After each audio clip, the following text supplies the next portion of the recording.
పురాణాల ప్రకారం పరశురాముడు బ్రాహ్మణ కుటుంబంలో జన్మించాడు. మంత్రోచ్చారణ చేయాల్సిన ఈయన చేతిలో గొడ్డలి పట్టుకొని క్రూరులను హింసిస్తూ క్షత్రియుడిలాగా ఎందుకు మారాడు? అందుకు గల కారణాలేంటో ఈ వీడియోలో ఇప్పుడు తెలుసుకుందాం. శ్రీ మహావిష్ణువు యొక్క మరో అవతారమే ఈ పరశురాముడు. పరశురామ అంటే పార్శుతో రాముడు. ఈయన ఆయుధం గొడ్డలి. ఈయన ఒక గొప్ప శివభక్తుడు. ప్రసేనాజిత్ కుమార్తె రేణుకకు భృగువంశీయులైన జమదాగ్ని దంపతులకు 5వ కుమారుడిగా జన్మించాడు. కొన్ని గ్రంథాల ప్రకారం ఈయన ఎప్పటికీ అమరుడు. ఇప్పటికీ ఈయన భూమిపైనే ఉన్నట్లు చాలామంది నమ్ముతారు. భీష్ముడు, ద్రోణాచార్యుడు, కర్ణుడు వీళ్ళకి గురువుగా వహించింది పరశురాముడే. దుష్టులను శిక్షించేందుకు, ముఖ్యంగా చెడ్డవారిని, హైన్యవంశీయులను నాశనం చేసేందుకు పరశురాముడు అవతరించాడు. ఈ వివరాలన్నీ స్కంద పురాణం, విష్ణు పురాణం, హరివంశ, బసివ పురాణాల్లో వివరించబడ్డాయి. పరశురాముడు రుద్రుడు, నారాయణుడు ఇద్దరికీ అవతారంగా పరిగణిస్తారు. ఈయన తండ్రి ఆదేశం మేరకు కన్నతల్లినే చంపాల్సి వస్తుంది. అంతేకాదు తన గొడ్డలితో క్షత్రియులను 21 సార్లు నాశనం చేస్తాడు.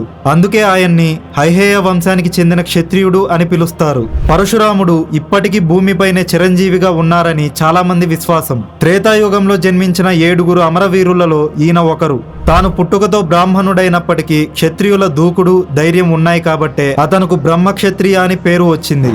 హరివంశ పురాణం ప్రకారం కార్తవీర్యార్జునుడు అని ఒక రాజు ఉండేవాడు. ఈయన మాహిష్మతి సామ్రాజ్యాన్ని పరిపాలించేవాడు.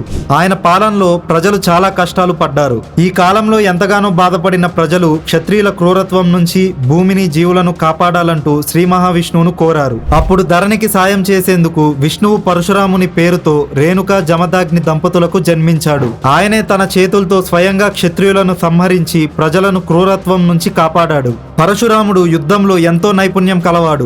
అందుకే 21 సార్లు భూమి మీద ఉన్న అవినీతి యోధులను ఒంటరిగా మట్టి పెట్టాడు. పరశు అంటే గొడ్డలి అని అర్థం. పరశురామునికి ఆయుధాలపై అద్భుతమైన పట్టు ఉండేది. ఈయన పరమేశ్వరుణ్ణి మెప్పించేందుకు కఠినమైన తపస్సు చేశాడు. తన ఆధ్యాత్మిక గురువు శివుడిగా చెప్పుకున్నాడు. తన నుంచి గొడ్డలిని వరంగా పొందాడు.